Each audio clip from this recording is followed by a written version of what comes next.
Universe, जिसके अंदर एक से बढ़कर एक मैसिव और लार्जेस्ट बॉडी प्रेजेंट है। लेकिन क्या आपने कभी ये सोचा है कि हमारे यूनिवर्स का सबसे लार्जेस्ट स्ट्रक्चर क्या है? अगर नहीं पता तो डोंट वरी, क्योंकि इस वीडियो में उसी की बात करेंगे। यूनिवर्स का largest known structure Hercules corona borealis great wall है, जो कि एक गैलेक्टिक फिलामेंट है, यानी कि कई सारी गैलेक्सीज का ग्रुप आपस में ग्रेविटी के थ्रू बाउंड है। ये 10 बिलियन लाइट ईयर जितना लंबा है, जिसे नवंबर 2013 में डिस्कवर किया गया था। हमारे अर्थ के लिए हमारा मून बहुत खास है, लेकिन क्या हो अगर धरती के पास चंद्रमा हो ही ना?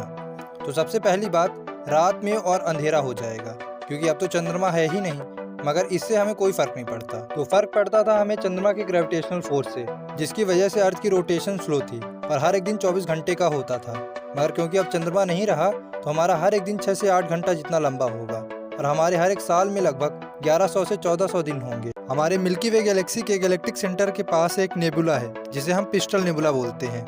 और इसी पिस्टल नेबुला के अंदर एक स्टार है, जिसे पिस्टल स्टार के नाम से जानते हैं। पिस्टल स्टार, जिसे V4647 सैगिटेरी के नाम से भी जानते हैं, ये मिल्की वे का सबसे ब्राइटेस्ट स्टार है और इसकी ल्यूमिनस इंटेंसिटी इतनी ज्यादा है कि अपने सन के कंपैरिजन में 10 मिलियन टाइम ज्यादा ब्राइट है। ये डाटा नासा का है, मगर बाकी वेबसाइट जैसे विकिपीडिया में देखेंगे तो इसे 3.3 मिलियन टाइम ब्राइटर बताया गया है। ऐसा कहा जाता है कि अगर इंटरस्टेलर डस्ट ना हो तो इसे हम नेकेड आई से भी देख सकते हैं। 1995 में MIT लैब में वॉल्फगैंग केटरले के द्वारा एक एक्सपेरिमेंट किया गया था, जहाँ तक का लोएस्ट टेम्परेचर अचीव किया गया। ये नियरली एब्सोल्यूट जीरो टेम्परेचर के पास था, यानी कि टेम्परेचर 0.00000000001 केल्विन था, जो कि उस टाइम में ये एक बहुत बड़ी अचीवमेंट थी। यानी कि आप इसे ऐसे समझिए कि जब ये टेम्परेचर अचीव किया गया, उस इंस्टेंट ऑफ टाइम के लिए यूनिवर्स का नॉन कोल्डेस्ट टेम्परेचर था और वो प्लेस नॉन कोल्डेस्ट जगह। हालांकि वो पिन साइज और इससे भी कम केवल एक पॉइंट था जहाँ पास ये टेम्परेचर अचीव किया गया, मगर था तो इस यूनिवर्स का एक लोकेशन।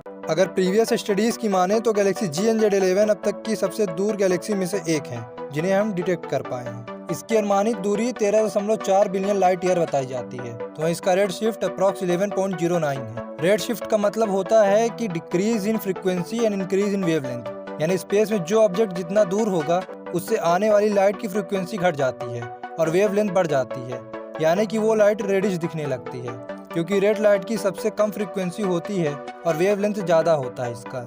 इसी को रेड शिफ्ट बोलते हैं। अगर सीधा सीधा बोले तो जो ऑब्जेक्ट जितना दूर उतना रेडिश दिखेगा। इसी तरह जो गैलेक्सी जितनी दूर उतना रेड इन कलर, और इसी रेड शिफ्ट से उनकी अनुमानित दूरी पता लगाई जाती है। तो आज के लिए इतना ही। इसी तरह की साइंस से रिलेटेड वीडियो देखने के लिए सब्सक्राइब मार लो। सी यू लेटर।